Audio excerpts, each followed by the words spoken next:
नमस्कार बंधुरा आज के आमी आलू दिए मुरगिर मांसर झोल किंबा मुरगिर मांसर कारी बानिए देखाबो। तार जोन्नो एखाने आमी 700 ग्राम मुरगिर मांस निये निয়েছি और मुरगिर मांसगुलो परिष्कार करे धुए निয়েছি।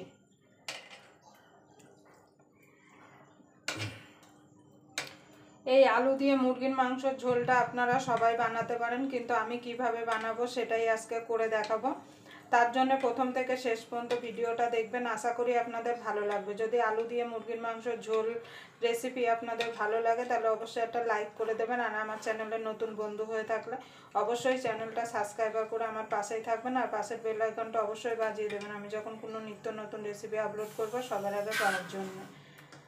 তাহলে চলুন, আমি মুরগির মাংসটা সাইডে রেখে দিয়ে একটা মশলা রেডি করে নেব। এই আলু দিয়ে মুরগির মাংসের ঝোলটা খেতে কিন্তু গরম ভাতের সঙ্গে অসাধারণ লাগে। আপনারা অবশ্যই একবার এইভাবে বাড়িতে বানিয়ে দেখবেন। তাহলে আমি প্রথমে মশলাটা করে নেব, তার জন্য মাংসটা সাইডে রেখে দেব।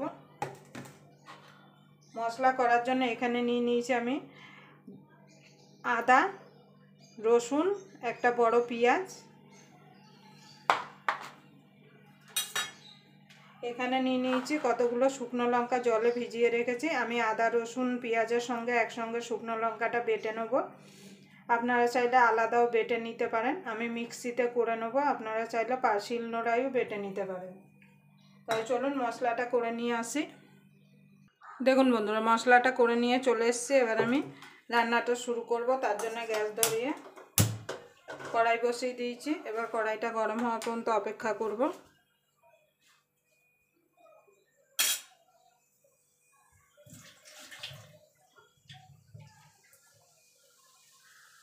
এখানে আমি আলু নিয়ে নিয়েছি। আলুগুলোকে এইভাবে আমি দুই অর্ধেক করে নিয়েছি। আপনাদের যদি বড় থাকে তাহলে আপনারা এরকম চার পিস করে নিতে পারেন। আমার একটা বড় ছিল বলে আমি 4 পিস করে নিয়েছি।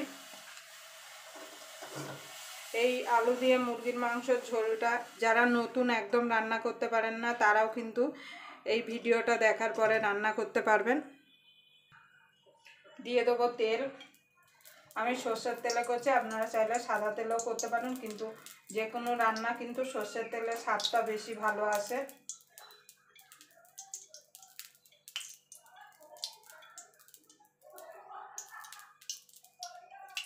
এবার তেলটা গরম হওয়া পর্যন্ত অপেক্ষা করব। দেখুন বন্ধু, তেলটা গরম হয়ে গেছে। এবার আলুটা আমি ভেজে নেব।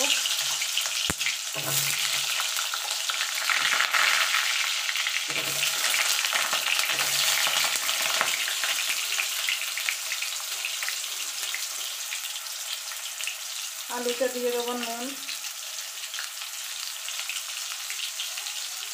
হলুদ গুঁড়ো দিয়ে আলুটাকে আমি লাল লাল করে ভেজে নেব।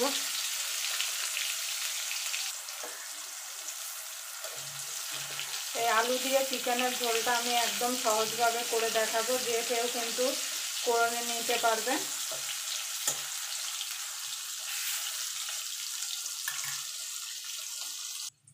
দেখুন বন্ধুরা, আলুগুলো ভাজা হয়ে গেছে। এবার আলুগুলোকে আমি তুলে নেব।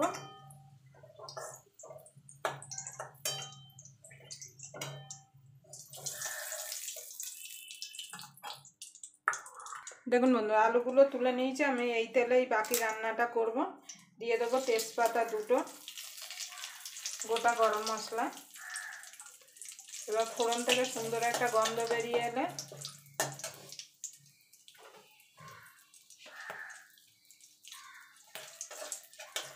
দেখুন বন্ধু, ফোড়নটা ভাজা ভাজা হয়ে গেছে। দিয়ে দেবো এখানে একটা মিডিয়াম সাইজের পেঁয়াজ কেটে রেখেছিলাম, সেইটা পেঁয়াজটাকে একটুখানি ভাজা ভাজা করে নেব। আমি খুব বেশি মশলা দেবো না মাংসে, কম মশলা কম তেলে করবো মাংসটা। এবার পেঁয়াজটা একটুখানি ভাজা ভাজা করে নেব। দেখুন বন্ধুরা, পেঁয়াজটা ভাজা ভাজা হয়ে গেছে। এবার যে মশলাটা বেটে রেখেছিলাম সেটা দিয়ে দেবো।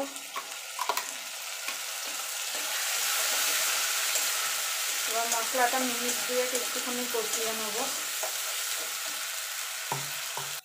এবার দিয়ে দেবো টমেটো। টমেটোটা দিয়ে ভালো করে কষিয়ে নেব। মিক্সি ধুয়ে জলটাও দিয়ে দেবো।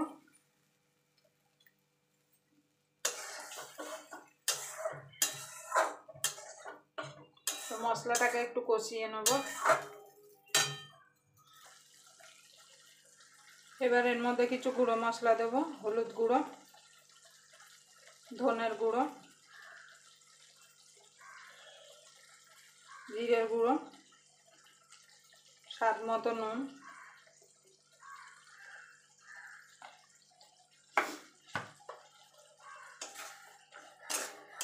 এখানে আমি শুকনো লঙ্কা বেটে দিয়েছি বলে আর গুঁড়ো লঙ্কা দিলাম না, ঝালটা আপনাদের স্বাদ মতো দেবেন।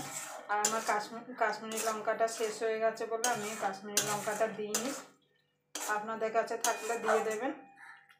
এবার এটাকে একটু কষিয়ে নেব। দেখুন বন্ধুরা, মশলাটা প্রায় কষানো হয়ে গেছে। এখানে আমি 1 চামচ মতো টক দই ফেটিয়ে রেখেছি, সেটা দিয়ে দেবো।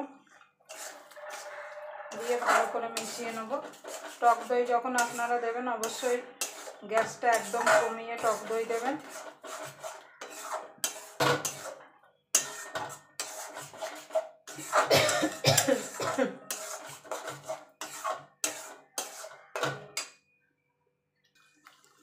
দেখুন বন্ধু, মশলাটা আমার কষানো হয়ে গেছে। এবার যে মাংসটা আমি ধুয়ে রেখেছিলাম সেটা দিয়ে দেবো।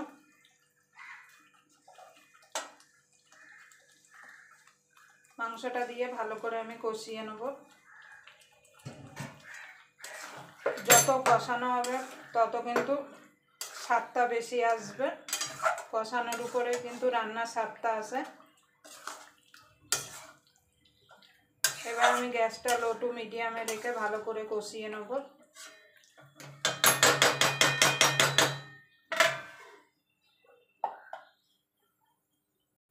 দেখুন বন্ধুরা, মাংসটা প্রায় হয়েছে। আর দেখুন কতটা জল বেরিয়ে গেছে মাংস থেকে। আমি কিন্তু এখনও এক ফোঁটাও জল দিইনি। এবার আমি আলুগুলো ভেজে রেখেছিলাম সেটা দিয়ে দেবো।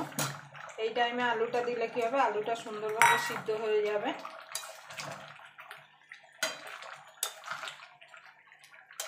এবার আমি ঢাকা দিয়ে এটাকে কষিয়ে নেব।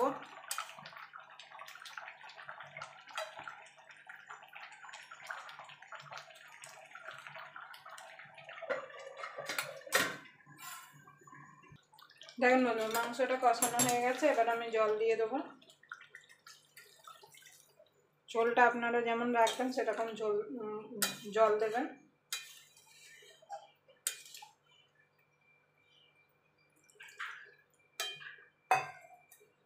এবার এটাকে আমি ফুটতে দেবো।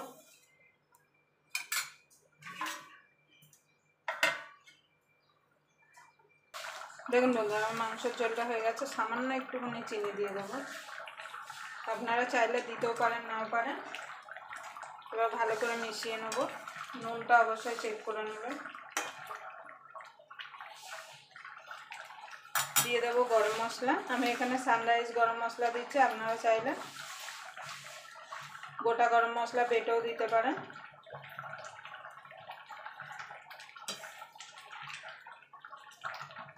মাংস আলু সব সুন্দর সিদ্ধ হয়ে গেছে। আবার আপনাদের সঙ্গে কোনো নতুন রেসিপি নিয়ে দেখা হবে। ততক্ষণ পর্যন্ত আপনারা ভালো থাকবেন, সুস্থ থাকবেন।